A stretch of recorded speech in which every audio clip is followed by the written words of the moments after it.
Ô Marie conçue sans péché, que par la miséricorde de Dieu, les âmes des fidèles trépassés reposent en paix. Au nom du Père, et du Fils, et du Saint-Esprit.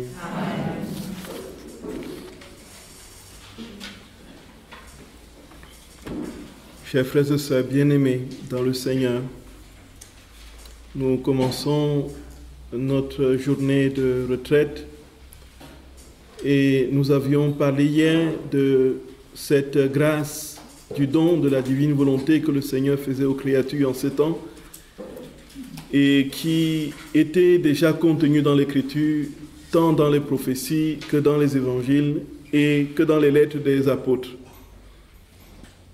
Nous avons compris, frères et sœurs bien-aimés, que cette divine volonté se manifeste en deux phases.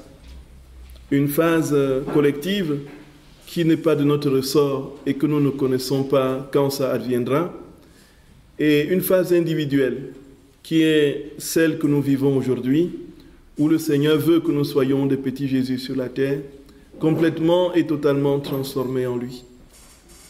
Le Seigneur nous a dit que cette promesse va se réaliser et que c'est déjà un décret, que c'est un décret dont le décret est signé au cœur de la Trinité et rien ni personne ne pourra le révoquer. Le Seigneur établira son règne sur la terre. Le Seigneur adviendra dans les âmes. Et justement, le temps n'est pas à notre portée pour que nous développions cette partie du règne, ce sens du règne qui n'est pas à confondre avec un règne d'un Jésus sur la terre qui vit physiquement au milieu justement de ceux qui sont semblables à lui, comme certaines hérésies ont pu le mettre en avant. Mais il s'agit d'un règne, n'est-ce pas, de Dieu dans les cœurs. Les cœurs seront tellement transformés, comme disent les pères orientaux, les cœurs seront tellement verbisés, les cœurs seront tellement trinitarisés, les cœurs seront tellement christifiés et pneumatisés, pour reprendre les termes des théologiens orientaux, que nous serons complètement et parfaitement, frères et sœurs bien-aimés, dans cette plénitude de la vie du ciel, sans que nous ayons la perception sensible, visible d'un Jésus qui marche au milieu des hommes et qui mène les activités, comme au temps de son incarnation. Et ici, Jésus a dit que ça va se réaliser, qu'on le veuille ou non, ça va se réaliser. Tout simplement parce qu'il est Dieu. Et du coup, frères et sœurs d'amour, devant la déferlante du mal, devant la puissance de destruction des forces des ténèbres, nous avançons bien plus encore dans l'étendard de la divine volonté, unis à notre très saint Seigneur, traversés de part en part par sa vie, nous marchons sur les pas qu'il a tracés d'avance pour nous, les pas de la victoire. Et c'est pourquoi le message de la divine volonté, c'est le message de l'espérance par excellence. On ne peut pas imaginer un seul instant et prétendre que c'est quelque chose de l'ordre d'une dégradation de la nature. Sur quoi peut-on se fonder pour dire de telles déclarations lorsque le Seigneur nous dit que nous serons restitués à l'image première, à la ressemblance première, comme à l'origine. Lorsque le Seigneur nous dit que nous serons semblables à lui.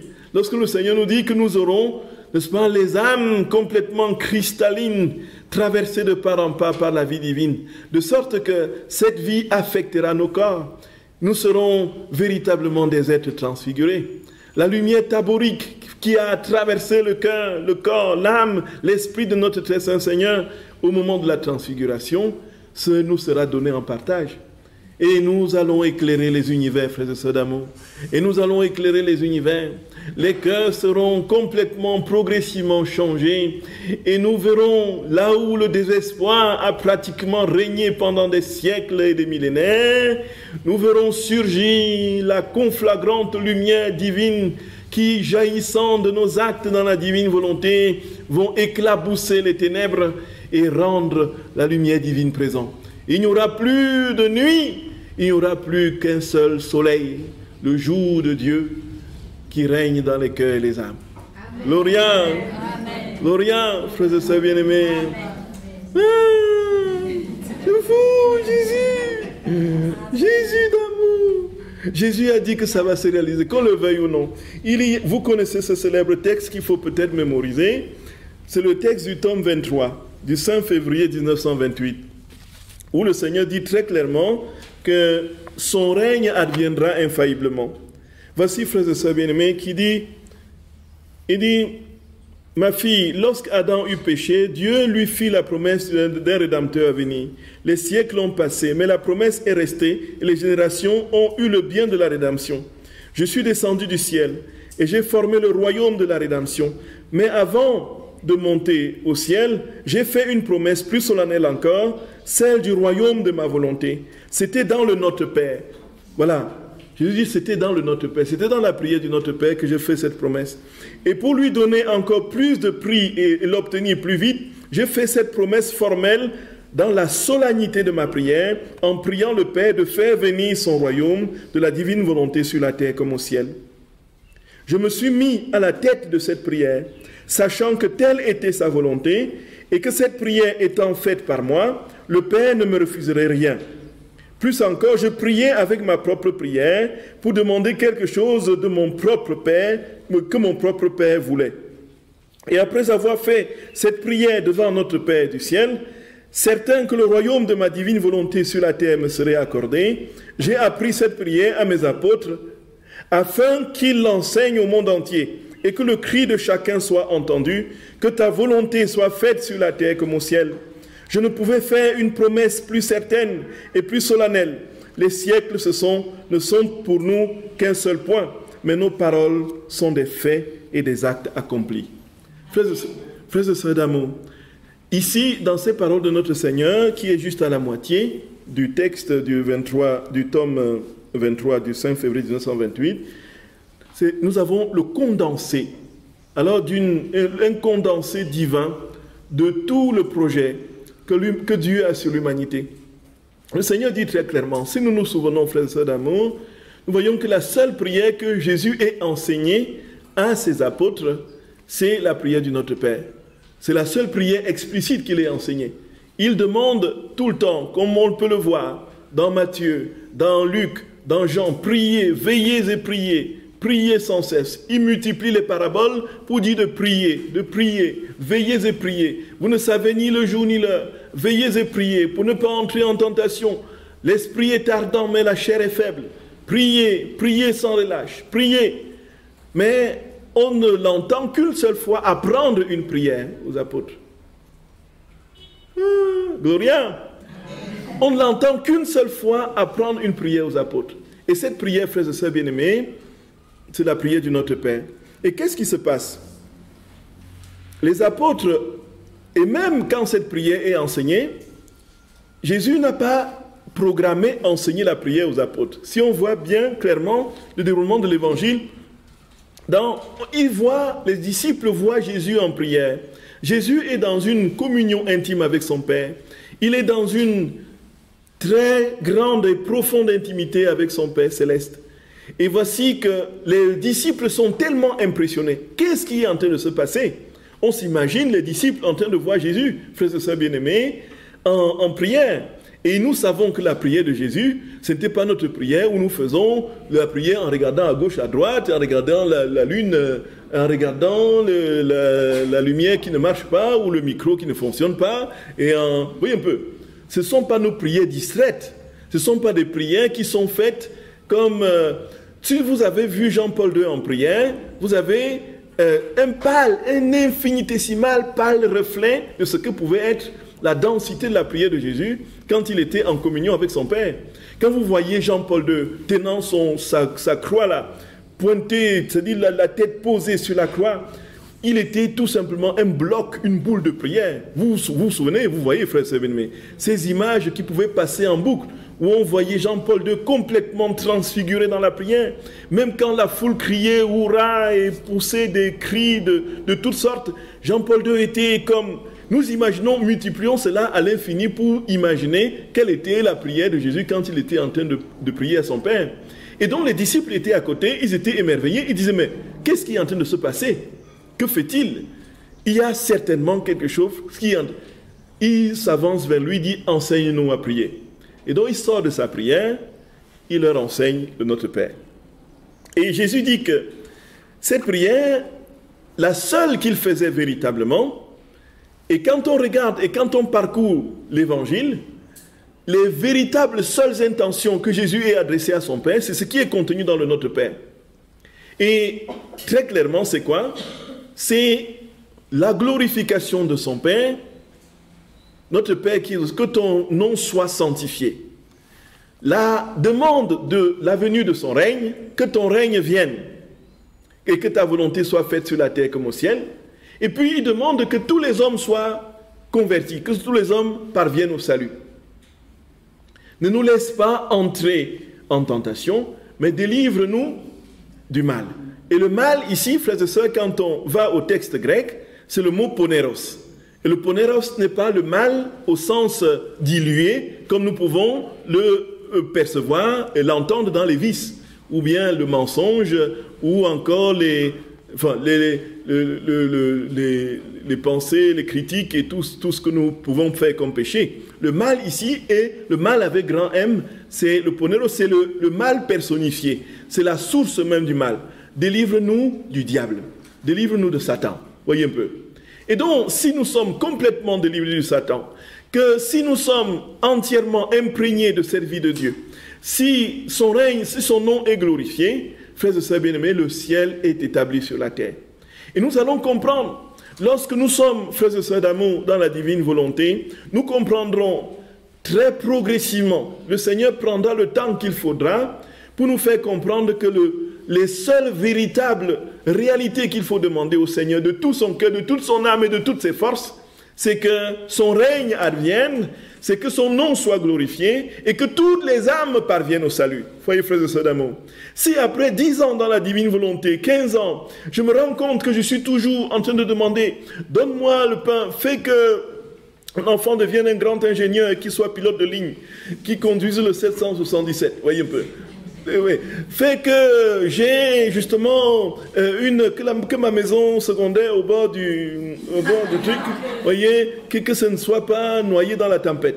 Fait que, voyez, ainsi de suite. Si nous sommes toujours en train de faire que le bouton sur mon visage disparaisse, si nous sommes continuellement, frères et sœurs bien-aimés, en train de demander des choses limitées, toujours rivées sur notre confort et sur notre bonheur terrestre, posons-nous la question, est-ce que Dieu vraiment a pris toute la place en moi? Frères et sœurs bien-aimés, c'est cela, c'est cela. Jésus a prié, Jésus dit quoi? Il dit qu'il a prié pour cela et il dit que ça ne peut pas ne pas advenir. Pourquoi? Parce qu'il a prié, il a demandé cela à son Père et premièrement, son Père ne peut rien lui refuser. Deuxièmement, il a utiliser la prière de son Père, ce que son Père, lui, il voulait. Vous imaginez, c'est un condensé de théologie absolue. C'est-à-dire que, d'abord, son Père ne peut rien lui refuser. Vous êtes d'accord? Tout ce qu'il demande à son Père, il ne peut pas lui refuser. Deuxièmement, c'était la volonté de son Père que son règne advienne. Donc, en fait, il prie son Père que la volonté de son Père se fasse. Il ne peut ne pas être exaucé. Et en plus, c'est la volonté de son Père que son règne advienne. Et troisièmement, il partage avec son Père la même volonté. Ça veut dire que ce qu'il veut, c'est ce que le Père veut. Il ne peut pas vouloir quelque chose qui ne soit celui du Père. Vous êtes d'accord, frères et sœurs bien-aimés? On ne peut pas imaginer dans la Trinité un conflit qui éclate. Le Père dit, moi je veux ceci. Le Fils dit non, ça ne me plaît pas. Il faut plutôt chercher, voyez un peu, il faut plutôt penser comme ça, plutôt faire autre chose. Et puis le Saint-Esprit qui surgit, il dit non, j'ai une troisième idée. On ne peut pas imaginer la Trinité en train de s'étriper, en train de se mordre le nez. Ce n'est pas possible, ce n'est pas imaginable. Vous êtes d'accord, frères et sœurs d'amour? Voici que Jésus dit qu'avec ça, il ne pouvait pas ne pas être exaucé pour ces raisons. Ils ont la même volonté, ils demandent ce que le Père veut, et le Père ne peut rien lui refuser du fait qu'ils ont la même volonté. Et il dit donc que pour eux, 1000 ans, c'est comme un jour. Et autant les années des hommes sur des siècles, c'est comme un petit point dans l'éternité. Si nous, notre génération, ne voit pas advenir ce règne, les générations qui viennent le verront. Oui, frères et sœurs bien-aimés, c'est ça en fait. C'est ça, frères et sœurs d'amour. C'est cela la vérité. Et quand on est dans cette perspective, quand on est dans cette tension profonde, et que nous contemplons d'avance Ce moment où le Seigneur sera totalement, en commençant par nous-mêmes, où tout en nous disparaîtra de l'ordre des soucis, des angoisses, pour nos trucs temporels, simplement, soit parce que le péché nous cramponne, ou encore parce que nous sommes attachés aux choses. Lorsque nous envisageons ce moment où notre cœur sera rempli à ras-bord de la vie de Dieu, où tout ne sera qu'amour, douceur, bonté, humilité, où tout ne sera que lumière jaillissant de notre personne, frères et sœurs bien-aimés, qu'est-ce qu'on fait? On fonce, on court, on laisse, comme dit Saint Paul, on laisse tout en arrière, on fonce vers le but.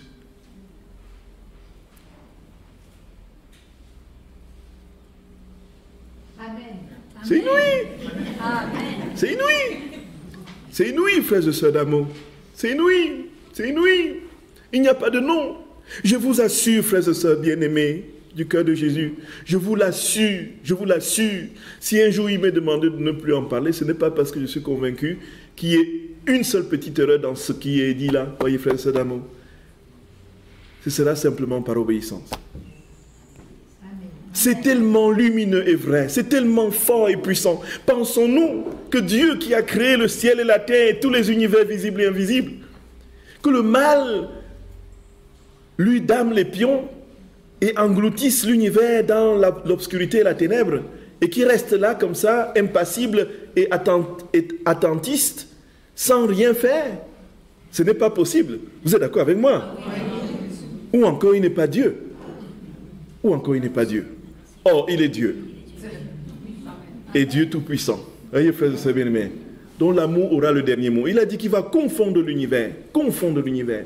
Et cette confusion sera la confusion de l'amour. Et il continue en disant, ma prière même au Père Céleste, viens que ton règne arrive, que ta volonté soit faite sur la terre comme au ciel, signifiait qu'avec ma venue sur la terre, le royaume de ma volonté ne serait pas établi chez les créatures. Sinon, j'aurais dit, mon Père, notre royaume que j'ai déjà établi sur la terre, qu'il soit confirmé et que notre volonté domine et règne. Au lieu de dire cela, j'ai dit, viens. Vous comprenez? Ce qu'il voulait dire qu'il doit venir.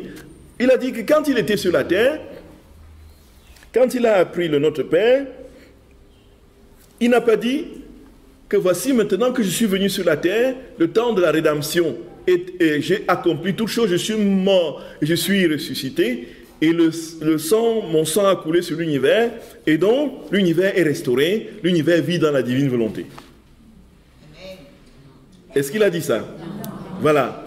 Donc, il dit, au contraire, j'ai dit, nous devons l'attendre. Il dit, viens, que ton règne vienne. Cela veut dire, s'il avait déjà tout accompli dans la rédemption, il aurait dit, Seigneur, que le règne que j'ai établi, n'est-ce pas, soit protégé. Veille sur ce règne. Effectivement, nous voyons bien que le règne n'est pas encore là. Nous voyons les horreurs sur la face de la terre, frères et sœurs d'amour. On ne peut pas compter, nos intentions ici ont tout déclaré, ont tout dit. Les intentions de prière que nous avons élevées tout à l'heure, les enfants, les jeunes, on dirait qu'ils sont possédés aujourd'hui, frères et sœurs bien-aimés. Les drogues, les addictions à toutes sortes de trucs, la pornographie, et au niveau à l'échelle structurée, tout le vice, au niveau de la superstructure, comme au niveau individuel, au niveau des familles, la débâcle générale des valeurs, l'absence totale de repères, les gens qui ne savent ni plus ni leur gauche ni leur droite, qui ne savent pas où aller, qui sont complètement perdus, des gens qui s'accrochent à mille, sans compter maintenant ceux qui travaillent dans l'ombre, dans les ténèbres, ayant pactisé avec celui qu'on appelle le mal personnifié et qui travaille à enténébrer le monde.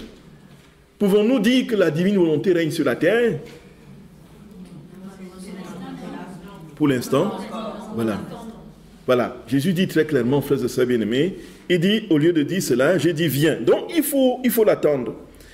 Il dit, mon Père, notre royaume, donc sinon j'aurais dit, mon Père, notre royaume, que j'ai déjà établi sur la terre, qu'il soit confirmé et que notre volonté domine et règne.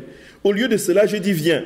Ce qui voulait dire qu'il doit venir et que les créatures doivent l'attendre avec la même certitude qu'elles ont eue pour la venue du Rédempteur. Parce que ma divine volonté est liée et engagée par ces paroles du Notre Père. Et lorsque ma divine volonté se lie, Ce qu'elle promet est plus qu'une certitude. Et comme tout a été préparé par moi, il ne manquait rien d'autre que les manifestations de mon royaume. Et c'est ce que j'ai fait. Crois-tu que toutes ces vérités que je te manifeste concernant mon fiat ne sont là que pour te faire un simple support? Non, non. Elles sont manifestées pour faire savoir à tous que son royaume est proche et que tous en connaissent les prérogatives, afin que chacun puisse aimer et désirer vivre dans un royaume aussi saint, rempli de bonheur et de tous les biens. Par conséquent, ce qui te semble difficile devient aisé par la puissance de notre fiat, car il sait comment lever toutes les difficultés et conquérir toutes choses, comme il le veut et quand il le veut. Voilà. Frères et sœurs bien-aimés, on ne peut pas être plus clair. On ne peut pas être plus clair. Jésus dit que sa volonté est engagée par ces paroles de notre Père. Et quand il dit une chose, c'est déjà acté. C'est-à-dire que le temps des hommes a ceci de particulier, qu'il a la faculté de saucissonner les événements et de disséquer justement les moments de la vie. Et dans les introduisant dans un passé ou encore le posant dans un futur non encore saisi, et puis ou encore dans un présent continuellement évanescent. Alors, ça veut dire que les événements, frères et sœurs bien-aimés, de la vie de l'homme sont inscrits dans le temps. Et dans la temporalité, il y a obligatoirement, frères et sœurs bien-aimés, cette succession d'instants et d'événements qui font la trame de l'histoire. Il y a le passé, il y a le présent, qui peut être, selon les catégories que l'on déploie, soit dans l'ordre des minutes, soit dans l'ordre des heures, soit dans l'ordre des secondes, ou dans l'ordre des instants. Là, veut dire quoi très concrètement? Pour être plus simple, elle dit que chez l'homme, nous avons le petit déjeuner que vous avez. Si nous disons que c'est le présent aujourd'hui, que c'est le présent, en fonction de ce que nous avons mis dans le présent. Ça peut être, le présent peut être les 2 jours que nous passons ici à la retraite. Ça peut être l'heure qui est la nôtre maintenant. Ça peut être le moment de... Bon, et si c'est l'heure qui est la nôtre maintenant, ça veut dire que le petit déjeuner de ce matin est déjà dans le passé. Vous êtes d'accord, frère Sabine? Et c'est déjà fini, c'est déjà passé de toutes les façons. Mais la réalité, c'est que même le présent, on ne peut même pas le saisir et le saucissonner. Le mot et la phrase que je viens de dire, le petit déjeuner que nous avons pris est déjà dans le passé, c'est déjà passé. Elle dit que le mouvement, ce geste-là, ça n'existe plus. C'est déjà dans le passé, vous êtes d'accord? Ça n'existe plus. Donc, mais la perfection ne peut pas se trouver dans la succession. La plénitude ne peut pas se trouver dans l'enchevêtrement des événements. On ne peut pas parler de plénitude quand il y a sans cesse des coupures et des interruptions. Vous êtes d'accord? Si quelqu'un vous dit aujourd'hui, si votre mari vous dit « je vous aime aujourd'hui », il faut que ce soit un « je t'aime » qui dure toute votre vie. Il ne faut pas qu'aujourd'hui il dise « je t'aime » et que le lendemain il dise « je ne t'aime plus » et que le lendemain il dit « je t'aime ». Vous voyez, ainsi de suite. Donc il y a une constance qui est au cœur de la plénitude. La constance définit la plénitude. Voici, frères et sœurs bien-aimés, que dans ce qui se passe avec Dieu, il n'y a pas ces interruptions, il n'y a pas de place pour ces interruptions. Tout est dans la plénitude. Et donc, cette plénitude donc saisit et englobe le passé, le futur et le présent des hommes. Donc, tout est dans un acte continuellement présent. Tout est entièrement et parfaitement établi, donné, sculpté dans l'éternité de Dieu. De sorte que, quand il a enseigné la prière du Notre Père, quand le Père a donné cette prière qu'il lui a demandé, qu'il lui a adressée, en ce moment-là, le règne de la divine volonté s'est formé en Dieu. Donc ça existe déjà. C'est suspendu en Dieu. Et maintenant, reste que cela se dépose dans le temps des hommes. Voyez, frères et sœurs bien-aimés, vous comprenez un peu? Est-ce que ça se comprend un peu? Il faut que je le dise. Hein? Oui, donc. Alors, qui n'a pas compris? Qui n'a pas compris? Levez les mains. Ah oui, c'est un peu difficile, hein, d'accord. D'accord. Donc, en fait, pour faire bref et simple, le passé et le futur, c'est chez les hommes. Donc, quand nous naissons, Dieu, nous sommes déjà dans le cœur de Dieu. Il nous connaît, il sait comme le nombre d'années sur quel continent nous allons naître, quel papa et maman vont nous accueillir. Et puis, il sait combien d'années nous allons vivre. Il sait tous les mouvements que nous allons poser au cours de notre vie.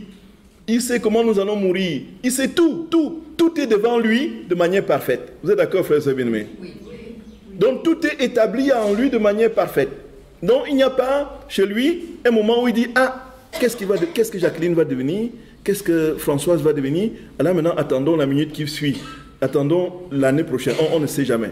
Peut-être qu'il va changer. Mais il voit tout, tout est là en lui. Vous êtes d'accord, frère Sabine? Donc, en lui, il n'y a pas de passé, il n'y a pas de futur, tout est éternellement présent. Est-ce que c'est clair maintenant? Est-ce que tout le monde a compris? Et donc, quand Jésus a dit cette prière, a prié cette prière, a dit que ton règne vienne, que ta volonté soit faite sur la terre comme au ciel. Quand il a demandé cela à son Père et que son Père le lui a accordé, tout cela s'est inscrit en Dieu. Maintenant, c'est pour dire que ce règne existe en Dieu. Vous êtes d'accord, frère Sévigné? Oui. Ce règne existe en Dieu. Mais est-ce que c'est déjà le cas dans le temps des hommes? Non. Donc, maintenant, que nous soyons vivants ou morts, ce règne va advenir parce que c'est déjà inscrit en Dieu. C'est un décret qui ne peut pas être révoqué. Et donc, ce décret, cette réalité va un jour se poser dans le temps des hommes. De même, frères et sœurs bien-aimés, le Seigneur avait vu que Jésus viendrait sur la terre. Le Conseil trinitaire avait déjà décidé que Jésus viendrait sur la terre. Déjà même avant la création du monde. Voyez ça. Et donc, il a vu cela, et puis les apôtres, les prophètes, les patriarches, les prophètes, ils ont attendu. Le peuple d'Israël a attendu le Messie. Ils ont attendu sur plusieurs centaines d'années. Et ainsi de suite, ils sont passés par différentes péripéties. Ils pouvaient dire, pour ceux qui étaient 500 ans avant notre très saint Seigneur, ils pouvaient dire, frères et sœurs bien-aimés, ce Messie-là, il ne viendra jamais. Vous êtes d'accord? Il ne viendra jamais, c'est impossible. Avec tout ce que nous traversons, les différentes déportations à Babylone, les rois d'Assyrie qui pillent nos territoires, qui mélangent nos races, ainsi de suite, il ne viendra jamais ce Messie. Mais des siècles ont passé et ça s'est réalisé. Et c'est la même chose. Jésus dit que, de même, il faut attendre ce règne comme on a attendu la venue du Messie.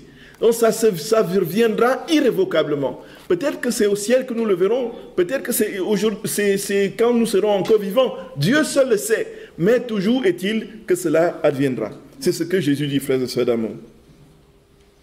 Et ce que Jésus dit dans ce célèbre texte du tome 23, 5 février 1928.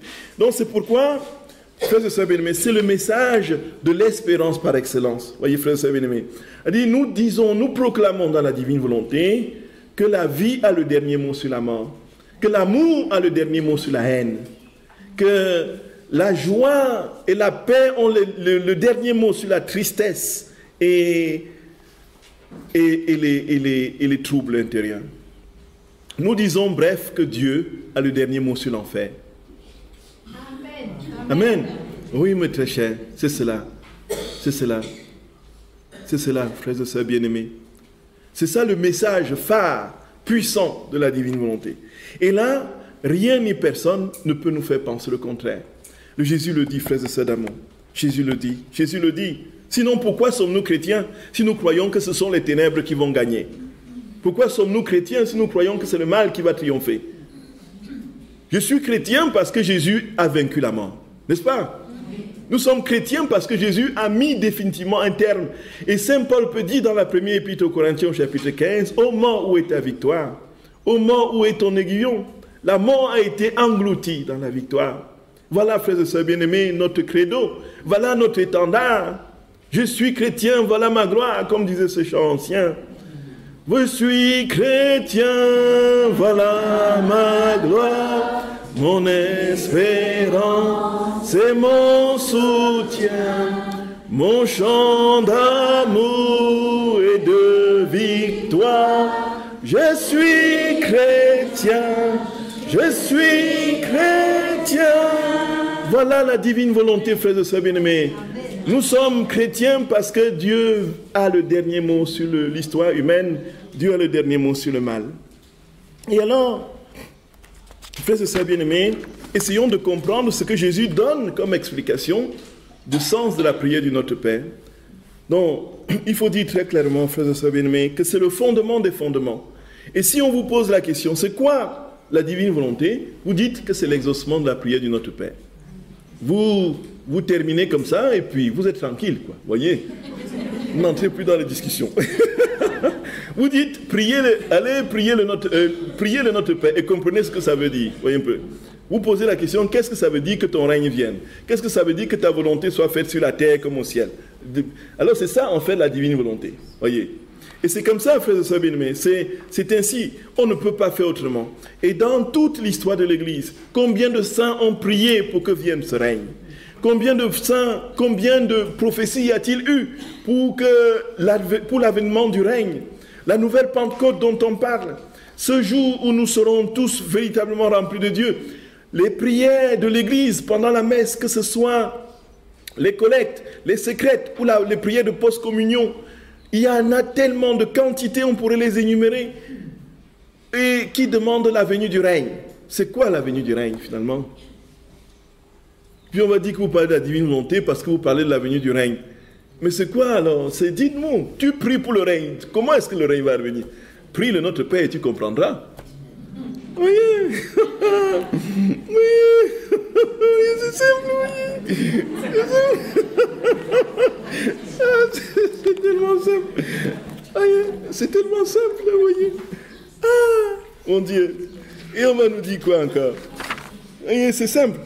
Frères et sœurs bien-aimés, vous avez l'explication que le Seigneur donne de la prière du Notre Père. Parce que quand nous prions le Notre Père, on ne comprend pas forcément le sens de cette prière. On est loin de s'imaginer tout le contenu, toute la densité, non seulement spirituelle, mais la puissance de la vie de Dieu dans la prière du Notre Père. C'est pourquoi si nous ne faisons que prier le Notre Père, si nous n'avons que cette prière-là, ça suffit, c'est la prière du chrétien par excellence. Nous pouvons ne faire que cela, voyez frères et sœurs bien-aimés. Parce que dans la prière du Notre Père, il y a des actes préalables, il y a des actes actuels, il y a les intentions de Dieu qui sont portées, tout est dans la prière du Notre Père en fait. C'est absolument inouï. C'est absolument inouï. Et alors Jésus donne l'explication. Et quand nous prions, effectivement, nous prions très machinalement, nous ne posons pas les mots. Jésus dit très clairement, frères et sœurs bien-aimés, que la prière du Notre Père, il va donner l'explication.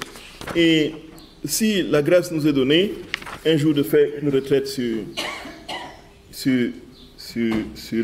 l'Eucharistie, on comprendra le positionnement de cette prière au cours de la messe. Voyez, au cours de la messe. C'est la prière des prières. Donc, on a l'explication au tome 15 du 2 mai 1923. C'est absolument lumineux. Je sentais mon esprit perdu dans l'immensité de la volonté éternelle de mon doux Jésus. Revenant à son enseignement sur la très sainte volonté de Dieu, il me dit, « Ma fille, oh, comme tes actes accomplis dans ma volonté s'harmonisent bien, ils s'harmonisent avec mes propres actes et ceux de ma mère bien-aimée, disparaissant en eux et formant un seul acte.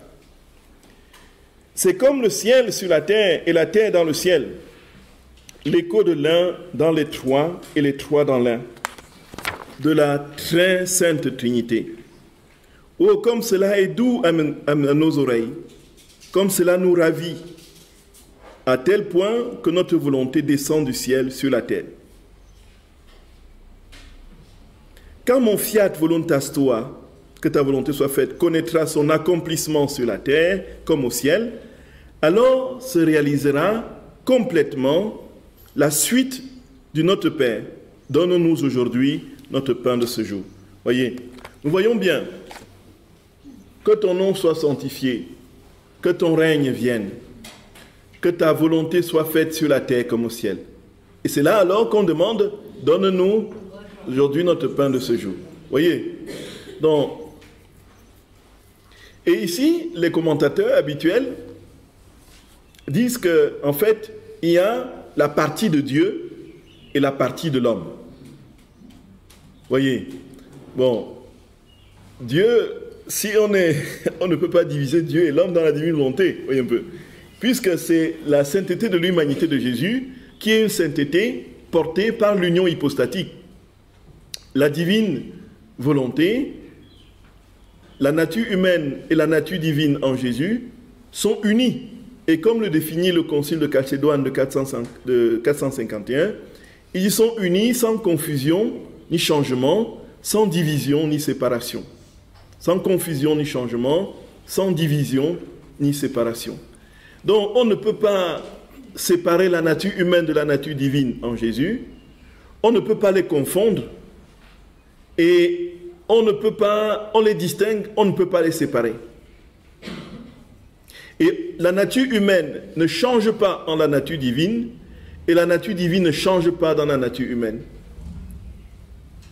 Est-ce que c'est clair? Pas vraiment. Pas vraiment. Si vous permettez, justement, parce que c'est une question que je me suis très longtemps posée, si vous permettez, si vous avez le temps. Oui. D'accord, j'ai compris. Oui. Voilà, très cher. Donc, en fait, qu'est-ce que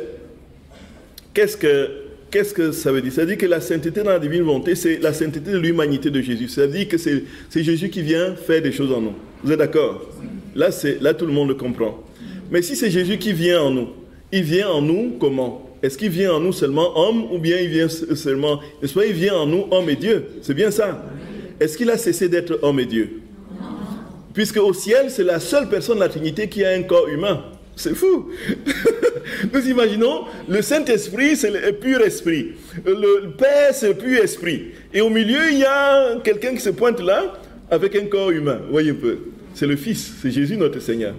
C'est le seul qui, aujourd'hui, au cœur de la Trinité, porte un corps, qui a le corps de l'homme. Puisqu'il est ressuscité, il est monté au ciel avec son corps de gloire. Vous êtes d'accord, frère Sabine? Et donc, quand il vient en nous faire des choses, est-ce qu'il cesse d'être homme? Est-ce qu'il cesse d'être Dieu? Voilà. Donc, ce qui veut dire que la vie, quand nous posons nos actes dans la divine aussi, c'est lui qui les pose.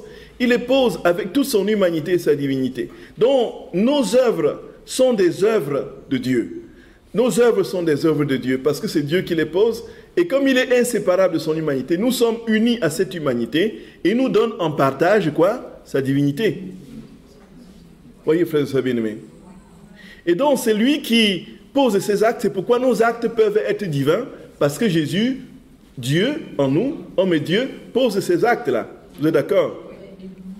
Et alors, quand on veut séparer l'homme de Dieu, ici, ça devient compliqué.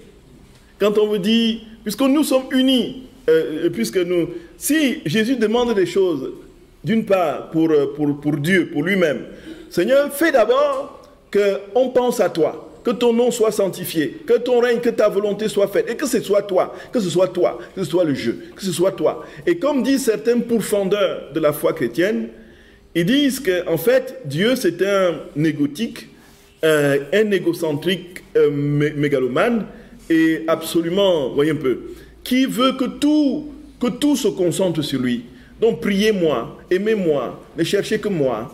Désirez-moi. Alors, voilà, que ma volonté soit faite. Voilà un peu l'interprétation perverse, voyez, frère bien-aimé, Alors, mais qu'est-ce qui se passe ici? Quand Dieu dit que ton nom, quand Dieu dit priez-moi, aimez-moi, cherchez-moi, que ma volonté soit faite, en fait, il dit pour que tu sois la seule condition, parce que je t'ai créé comme moi, c'est pour que tu sois exactement comme moi et que tu vives tout ce que je vis dans la puissance, dans l'amour, dans la sainteté et tout ça. Il y a une odeur de brûlé là. Il faut vérifier que ce ne soit pas quelque chose... C'est une voiture à l'extérieur. Ah d'accord. D'accord, très bien. Espérons que ce n'est pas dans le... Ah oui, ça vient fort, hein. Ah oui, c'est du pneu brûlé. Ouais. Espérons que ce n'est pas un court-circuit et que c'est bon. Ah, il brûle les feuilles. Ah, d'accord. Les caoutchoucs, oui, tout à fait. Il y a une odeur de caoutchouc, oui. Ouais.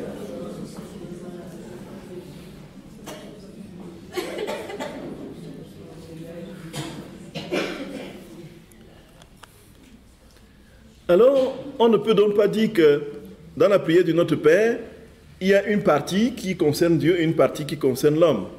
C'est-à-dire que l'homme et Dieu, que ce soit dans la première partie que dans la deuxième partie, sont intimement unis. Et effectivement, Jésus dit que on le comprendra parfaitement quand ce règne adviendra. Quand il viendra établir son règne dans les cœurs, on comprendra plus facilement la deuxième partie du Notre Père. Et on comprendra ce qu'il a voulu dire. Il dit, au nom de tous, j'ai dit, Notre Père, je te prie pour 3 genres de pain. Dans le pain que nous demandons, 3 genres de pain. Le premier est le pain de ta volonté, qui est plus que le pain ordinaire. Car le pain ordinaire est nécessaire seulement 2 ou 3 fois par jour, alors que le pain de ta volonté l'est à tout moment et en toutes circonstances. Il est cet air embaumé, pas notre air que nous respirons maintenant, faisant circuler la vie divine dans la créature. Père, si tu ne donnes pas ce pain de ta volonté à la créature, elle ne sera jamais capable de profiter de tous les fruits de ma vie sacramentelle, qui est le 2e genre de pain que je te demande pour chaque jour. Nous voyons que là, donne-nous le pain de ce jour. Quand nous récitons, quand nous prions de notre Père, sans comprendre ses explications, nous sommes immédiatement portés à demander, à dire, donne-moi le pain que je vais manger, donne-moi le riz, voilà, fais que le blé, n'est-ce pas, qu'il y ait beaucoup, de la récolte soit fructueuse, fait que les tables soient garnies et que tous aient à manger, fait qu'il n'y ait personne qui manque de repas, qui manque de nourriture dans le monde, fait nourrir les affamés, et ainsi de suite. C'est bien ce qui nous vient à l'esprit quand nous disons, donne-nous le pain de ce jour, n'est-ce pas? Que nous fait que je trouve du travail pour nourrir ma famille, et ainsi de suite. Mais là, Jésus dit, quand il dit, le premier pain qu'il demande à son Père, c'est le pain de sa volonté. Parce que sans le pain de sa volonté, rien n'est possible. Rien n'est possible. Tu ne peux même pas exister. Tu n'existerais pas si tu n'étais pas inscrit dans la volonté dans le plan de Dieu d'exister, dans sa volonté.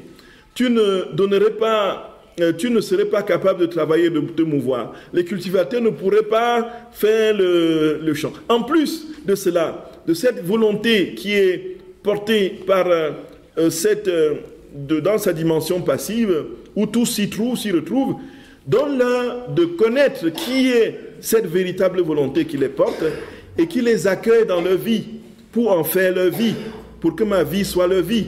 C'est la première chose qu'on demande au Seigneur, puisque sans la divine volonté, rien n'existe. Donc nous comprenons bien, Jésus dit très clairement que le premier pain qu'il a demandé, c'est le pain de sa volonté. Donne-moi de te manger, Jésus. Donne-moi de manger, de vivre de ta vie. Donne-moi de vivre de ta vie. Puisque c'est cette divine volonté même qui fait advenir l'Eucharistie à l'autel quand le prêtre célèbre. Donne-moi de vivre de ta vie, Seigneur. Voyez. Donc c'est cela le pain, le premier pain. Et alors, si, dit Jésus, il n'y a pas cette vie divine dans la créature, on n'est pas capable véritablement de recevoir le deuxième pain qui est le pain sacramentel. Donc le deuxième pain, ici, c'est quoi, frères et sœurs bien-aimés? C'est l'Eucharistie. Il dit, oh, en quel mauvais état est ma vie sacramentelle, dit Jésus. Plutôt que de nourrir mes enfants, le pain sacramentel est corrompu par leur volonté propre. Oh, cela me dégoûte. Bien que j'aille vers eux, je ne peux leur donner les bénédictions et la sainteté, parce que le pain de ta volonté ne se trouve pas en eux. Si je leur donne quelque chose, ce n'est qu'une petite portion, selon leur disposition, non pas toutes les grâces qui sont en moi. Voilà. Donc le Seigneur dit très clairement, frères et sœurs bien-aimés, que pour profiter au maximum, de manière exponentielle, de cette grâce sacramentelle, nous imaginons, frères et sœurs d'amour, nous imaginons C'est Jésus qui vient en son corps, son sang, son âme et sa divinité. Il est venu pleinement et parfaitement dans le pain. C'est ce que nous appelons, n'est-ce pas, la transsubstantiation. Nous avons, frères et sœurs bien-aimés, le seul lieu aujourd'hui où Jésus peut se complaire sans trouver de quelqu'un qui lui fasse mal, du moins sans trouver d'opposition, parlons comme ça, c'est dans la matière, c'est dans la matière du blé, dans la farine. C'est là où Jésus est aujourd'hui tranquille, la farine ne peut pas l'insulter, la farine ne peut pas lui dire, bon maintenant j'en ai assez, laisse-moi suivre ma voie. Mais en même temps, la farine ne peut pas lui dire je t'aime, voyez. Vous êtes d'accord, frère Sabine? Croyons-nous que Jésus, que cela ait été le but pour lequel il se soit incarné, qu'il soit venu, n'est-ce pas, sauver les farines de la terre. Est-ce que Jésus est venu pour sauver les farines, sauver les blés, et pour que sur les continents, les champs fleurissent pour qu'ils viennent se mettre dans le blé et qu'ils disent, voilà, j'ai sauvé le monde. Il est venu pour nous. Vous êtes d'accord, frère Savin? Il est venu pour nous. Et s'il est dans le pain eucharistique, c'est pour nous. Il n'est pas venu là pour rester éternellement dans le... Mais le seul lieu aujourd'hui où il est parfaitement présent, c'est dans le... parfaitement présent, en son corps, son sang, son âme et sa divinité, c'est dans le pain eucharistique. Aujourd'hui. Alors il attend que nos âmes soient des hosties. Et si l'occasion, il y a plus d'éclaircissement quand on parle de l'Eucharistie, quand Jésus parle de l'Eucharistie, dans le livre du ciel, c'est encore plus lumineux. Voyez un peu, frère. Donc, il dit, en fait, les gens comprendront. Regardons aujourd'hui le pain eucharistique qui est donné aux âmes. Dans quelle disposition est-ce que nous le recevons? Il est complètement maigrichon dans nos âmes. Il arrive, il trouve nos âmes remplies de 1001 rapines. Il trouve toutes sortes de convoitises et de jalousie. Il trouve toutes sortes d'attachements. Il trouve toutes sortes de péchés, et ainsi de suite. Il arrive là, il dit, il ne m'a pas laissé de place. Et qu'est-ce qu'il fait, frère de sœur bien-aimé? Immédiatement, il retourne à son père. Il quitte rapidement parce que ce lieu ne le convient pas. Il dit que le moment, l'heure où l'homme goûtera de manière parfaite dans la substance pleine, joyeuse et glorieuse de ce don qu'il fait de l'Eucharistie, c'est quand l'âme sera véritablement tapissée de la vie de Dieu. Lorsque l'âme sera remplie de Dieu. Alors, frères et sœurs d'amour, les hosties sacramentelles viendront, c'est Dieu qui à l'extérieur viendront trouver Dieu à l'intérieur. Non, les hosties vivantes attireront les hosties sacramentelles attireront les hosties vivantes. Et nous serons ainsi dans une production alors conflagrationnelle, kaléidoscopique des vies divines qui vont se multiplier à l'infini. Nous imaginons, si nous sommes à cet âge, à ce moment où la divine volonté va régner sur la terre, frères et sœurs bien-aimés, qu'est-ce qui va se produire? Nous imaginons, les âmes seront, parce qu'elles sont remplies profondément de Dieu, de la vie de Dieu, elles seront attirées vers toutes les messes, et puis on va casser les églises pour les agrandir, et puis il y aura une queue interminable, la communion ne finira presque qu'après 2 heures de distribution, et il y aura, frères et sœurs bien-aimés, une joie profonde, et quand on aura terminé une messe, les petits-enfants vont venir demander à papa et maman, papa, maman, c'est quand la prochaine? Il y aura une joie. Les hosties sacramentelles vont attirer les hosties vivantes que nous serons. Et les hosties, j'espère que nous serons présents en ce moment. Et si ce n'est pas le cas, nous le verrons du ciel. Ce n'est pas grave. Mais les hosties vivantes, Jésus dit que mais les fruits de mon sacrement ne portera du fruit véritablement, parfaitement, totalement et parfaitement, que lorsque les âmes seront habitées par moi. Amen. Voyez, frères et sœurs bien-aimés, c'est cela. C'est cela. C'est cela. Et puis, il dit,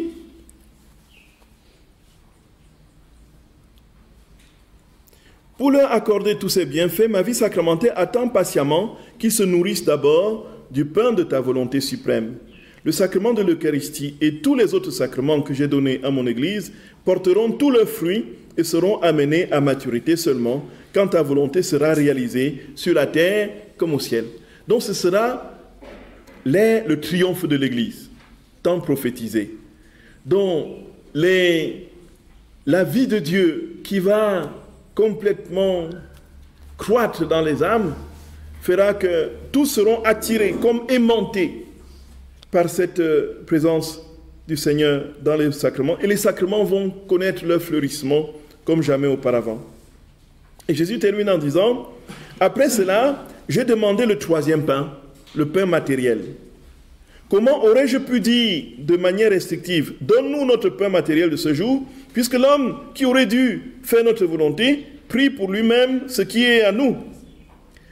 Le Père n'aurait pas voulu donner le pain de sa volonté, le pain de ma vie sacramentelle et le pain matériel à des fils illégitimes, à des hommes mauvais et usurpateurs, mais seulement à des légitimes, à des hommes bons, s'attachant au bienfait du Père. Voilà pourquoi j'ai dit, donne-nous notre pain. Quand ils mangeront ce pain béni, tout leur sourira. Le ciel et la terre vivront dans l'harmonie de leur Créateur. Alors, Jésus dit, si vous pensez que j'ai demandé au Seigneur de donner aux fils légitimes de demander le pain de ce jour, c'est-à-dire de demander à manger, demander le pain de la nourriture du quotidien. Si c'était cette prière que j'ai enseignée, bon, déjà, premièrement, en quoi est-ce que c'est le pain qu'il mange chaque jour? Parce que quand on mange tous les jours, frères et sœurs bien-aimés, et puis on doit manger tous les jours pour survivre, non? Et puis, quand on mange, après, on a faim de nouveau. Et puis, il faut encore manger. Et puis, il faut encore manger. Et puis, deuxième chose, en fait, si je demandais comment aurais-je pu demander qu'on l'on demande du pain matériel, simplement comme ça, alors que à des fils légitimes, alors que les fils, les enfants de Dieu qui s'ignorent être enfants de Dieu, ils n'ont pas besoin de prier pour avoir à manger. Vous êtes d'accord? Le cultivateur, tous les producteurs de blé ne font pas la prière pour que la terre produise. C'est bien ça, non? Est-ce que tous ceux qui cultivent le blé, tous ceux qui font des champs et tout ça, est-ce que vous les voyez prier tous pour que Dieu fasse, vous voyez? On n'a pas besoin de prière pour que les blés poussent, ou bien il suffit de travailler, et puis sans même demander, voyez un peu. Voyons bien que ça ne peut pas être le genre de pain que Dieu demande de demander, puisque, qu'on le veuille ou non, il va faire fleurir, il va faire pousser le truc.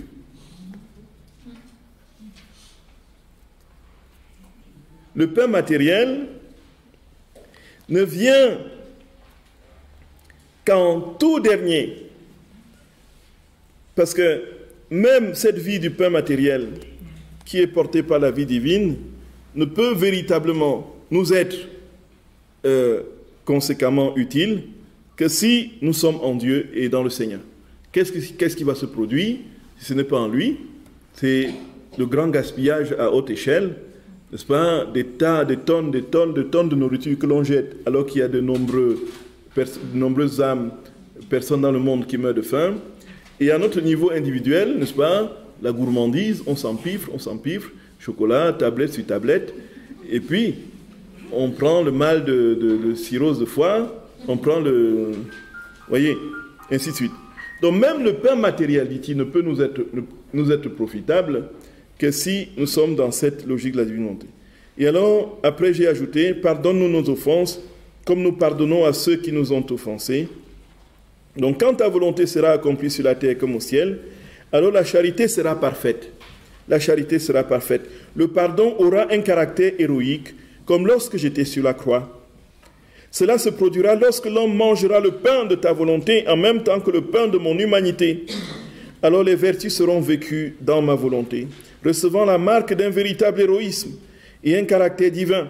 Elles seront comme les petits ruisseaux s'échappant de la grande mer de ma volonté. J'ai continué par les mots et ne nous laisse pas succomber à la tentation, parce que l'homme est toujours l'homme pourvu du libre arbitre. Je ne lui enlève jamais ce que je lui ai accordé en le créant. Se craignant lui-même, l'homme doit crier, « Donne-nous le pain de ta volonté, afin que nous puissions résister à la tentation, et en vertu de ce même pain, délivre-nous du mal. » Amen. Voyez. Voilà, frères et sœurs bien-aimés, voilà ce que Jésus dit. Il dit, quand sa vie divine, sa divine volonté régnera, quand j'enseigne, pardonne-nous nos péchés, pardonne-nous nos offenses, comme nous pardonnons à ceux qui nous ont offensés, c'est-à-dire que c'est parce qu'il y aura cette divine volonté dans les âmes qu'il y aura une capacité extraordinaire de passer au-dessus de l'offense qui nous est faite, de pardonner promptement, spontanément et divinement, et ainsi pour que la charité règne continuellement dans les cœurs et dans les âmes. Nous voyons aujourd'hui, frères et sœurs, quand nous avons reçu un coup très dur, un choc vraiment terrible, qu'est-ce qui se passe? Est-ce que sur la minute et sur l'instant, nous sommes portés immédiatement à dire, voilà, sois béni mon frère, ma soeur, toi qui m'as fait telle chose, voyez, sois béni, toi qui m'as ruiné, toi qui m'as, voyez un peu, toi qui m'as trompé, toi ma femme ou mon mari qui m'a trompé, sois béni toi, je t'aime de tout mon cœur et de toute mon âme. Viens que nous prenions un café pour que je te montre jusqu'où je t'aime. Oh, je t'aime même plus que moi-même. Si tu pouvais savoir, toi qui as détruit ma maison et qui as tué mon enfant.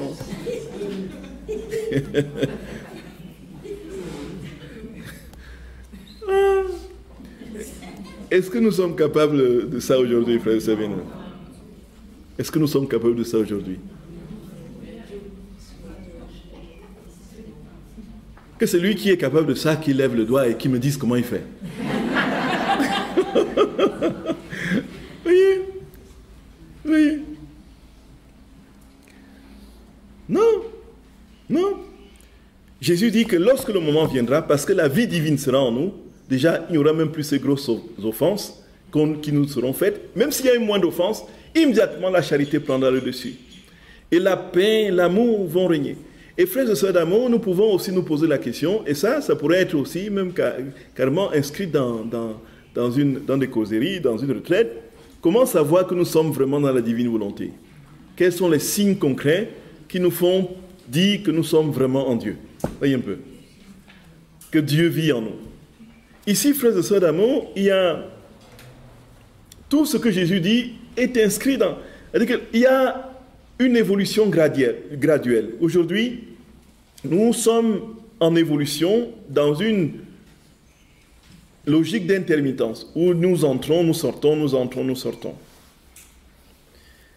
Les signes concrets pour dire que Dieu nous habite, même sans lire les écrits du ciel, on voit très clairement. Frères et sœurs, ce n'est rien d'autre. Qui est Dieu? Comment s'appelle Dieu, frères et sœurs d'amour? Dieu s'appelle amour. Dieu s'appelle amour. Bon, tout commence par là. Quel est l'amour qui m'habite? Quel est l'amour qui m'habite pour les autres? Et encore plus loin, quel est l'amour qui m'habite pour ceux qui me font du mal? Et donc, cet amour ici, il ne faut pas le chercher dans le sens de l'amitié pour ceux qui m'ont fait du mal, bien que, ça peut aller très loin dans certains cas. Celui qui a... nous étions au Rwanda au mois de juillet dernier, et puis, vous savez, donc, ce pays a été profondément meurtri par le génocide de 1994, et il y a eu tellement d'horreur, tellement d'horreur. Il y a tout un mémorial qui raconte un peu le déroulement du génocide depuis sa conception jusqu'à son exécution, et tous les dégâts, tous les parties prenantes, les protagonistes, ainsi de suite. Et il y a eu des haines alors absolument incompréhensibles, tout simplement diaboliques, quoi. C'est-à-dire que le démon marchait dans les rues, quoi, voyez. C'est-à-dire que les rues étaient envahies de démons. C'est-à-dire, si on voit les choses au plan spirituel, c'est ça. C'est-à-dire que les maris sont contraints de tuer leurs femmes parce qu'ils ne sont pas de la même ethnie, ainsi de suite, on arrive au sommet, on est au cœur de l'enfer. Vous êtes d'accord avec moi? Et puis, sans compter tous les autres affres qui ne... Voici que dans ces affres de l'horreur et de la haine, il y a eu des miracles de l'amour absolument insoupçonnables.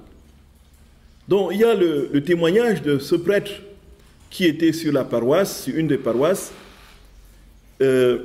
et qui, lorsque voyant les troupes interamouins qui venaient pour exécuter tous les paroissiens qui étaient réfugiés dans les églises, a voulu effectivement rester avec eux pour mourir avec eux. Et voici que son évêque lui dit, il faut t'en aller, il faut t'en aller. Vaut mieux que tu t'en ailles pour être utile après, plutôt que de... ainsi de suite. L'évêque a tellement insisté qu'il était obligé, la mort dans l'âme, de quitter ses paroissiens et de partir. Et donc, finalement, effectivement, tous les paroissiens ont été massacrés. Et sa famille, elle aussi, a été complètement massacrée. Son père, sa mère, ses frères et sœurs, ses oncles, ses tantes, et ainsi de suite. Il est allé aux États-Unis et il a eu tellement, ce prêtre était tellement uni au Seigneur, d'une profonde, oh là là, Seigneur Jésus d'amour. Quand ce prêtre célébrait, il y a un livre témoignage, justement, c'est écrit en anglais. Ce prêtre a dit qu'il y avait, parfois, quand il célébrait, il levait le corps de notre Seigneur, prenez de manger, ceci est mon corps, livré pour vous, et puis de l'hostie, il y avait le sang qui dégoulinait, voyez. Et il célébrait. Et puis, le Seigneur lui a donné très clairement mis au cœur, de retourner au Rwanda et de commencer un travail de réconciliation entre les... Et donc le premier lieu où il allait, c'était dans les prisons où étaient emprisonnés les génocidaires. Et il prêchait dans les prisons la nécessité de la réconciliation, ainsi de suite, la paix. Il arrive dans une prison, un jour il prêche, il termine la prédication, et un monsieur qui se lève, il dit, en fait, c'est moi qui ai tué tes parents, ton père, ta mère, tes frères et sœurs. C'est moi. Alors le prêtre s'est effondré. Alors il va pleurer parce que tout le souvenir lui remonte tellement douloureusement. Et en fin de compte, il va poser un geste absolument inattendu. Il avance vers le prisonnier, il le serre dans ses bras. Et puis, il s'entretient avec lui, quelle est ta situation maintenant, ta famille, comment ça va, et ainsi de suite. Alors il raconte que tous ses enfants sont abandonnés, sont dans la rue, et que sa femme, elle ne sait plus où elle est, et tout ça, Et donc le prêtre va mener une enquête, il va retrouver tous les enfants du génocidaire, de son génocidaire. Et il va s'investir, il va payer la scolarité de tous ses enfants. Et puis, non seulement la sécurité, il va les loger, les nourrir, jusqu'à ce qu'il y a, le premier aujourd'hui a terminé ses études, il est médecin aujourd'hui. Voyez, frères et sœurs bien-aimés. Mais ce prêtre, Dieu était en lui, vous êtes d'accord? Jésus dit que tous ces actes-là, qui sont exceptionnels, dans des cas comme ceux qu'on cite, vont se généraliser. Ce sera ainsi. De toutes les façons, il n'y aura même plus d'horreur pour qu'on aille jusqu'à tuer les gens. Mais le pardon sera immédiat, parfait. Le pardon sera divin. Parce que quand on dit pardonne-nous nos offenses comme nous pardonnons à ceux qui nous ont offensés, nos prières sont très souvent tronquées et truquées. Vous êtes d'accord? Quand nous arrivons à ça et que nous disons pardonne-nous nos offenses comme nous pardonnons à ceux qui nous ont offensés, on devrait parfois plutôt se taire à cette partie-là. Parce que nous n'arrivons pas à débloquer notre cœur, vous voyez, même si nous n'avons pas de haine, on n'arrive pas à débloquer et à dissiper le ressentiment négatif qu'on a vis-à-vis de tel ou tel frère ou telle sœur. Et on arrive là tranquillement, pénaud, comme si de rien n'était. On dit pardonne-nous, comme je pardonne Jésus. Tu ne vois pas? Tu vois bien comment je pardonne à ceux qui me font du mal, non? Vous voyez? Et puis, voyez, donc en fait il y a beaucoup de... On triche un peu dans la prière de notre Père souvent. Quand nous arrivons à ça et notre cœur n'est pas encore libéré, le pardon n'est pas encore donné, nous disons comme je pardonne. Et là, Jésus dit que dans la divine volonté, il dit que ce pardon, cette charité, cet amour inconditionnel de l'autre, quel que soit ce qu'il m'a fait et quels que soient ses choix qui ne sont pas compatibles avec les miens, je l'aime d'un amour divin. Je l'aime d'un amour divin. Oui, frères et sœurs d'amour, c'est cela. C'est cela. Oh Jésus d'amour, nous te supplions humblement, Seigneur. Donne-nous ce cadeau, Jésus. Donne-nous ce cadeau. Nous avons soif de toi, Seigneur. Nous attendons que tu nous donnes ce que tu nous as promis. Seigneur, donne-le-nous. Nous voulons être comme toi, Jésus. Nous voulons être comme toi, Seigneur. Nous voulons vivre pour toi et en toi. Nous voulons que c'est toi qui règnes dans nos vies et dans la vie de cette histoire humaine. Seigneur, nous avons confiance en toi, parce que tu promets et réalises toujours. Nous savons que tu vas le réaliser.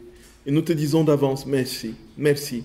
Et par l'intercession de ta très sainte mère, qui a pleinement vécu dans cette divine volonté, nous te supplions de nous donner aujourd'hui, où nous fêtons le Saint-Rosaire, la grâce de t'aimer de tout notre cœur, de toute notre âme, comme elle t'a aimé de tout son cœur, de toute son âme, et de répandre cet amour autour de nous. Nous avons confiance en toi, Jésus. Nous avons confiance en toi, Seigneur. Nous avons confiance en toi. Je vous salue, Marie, pleine de grâce. Le Seigneur est avec vous. Vous êtes bénie entre toutes les femmes, et Jésus, le fruit de vos entrailles, est béni.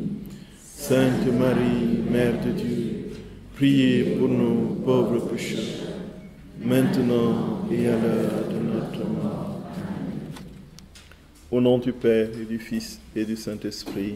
Amen.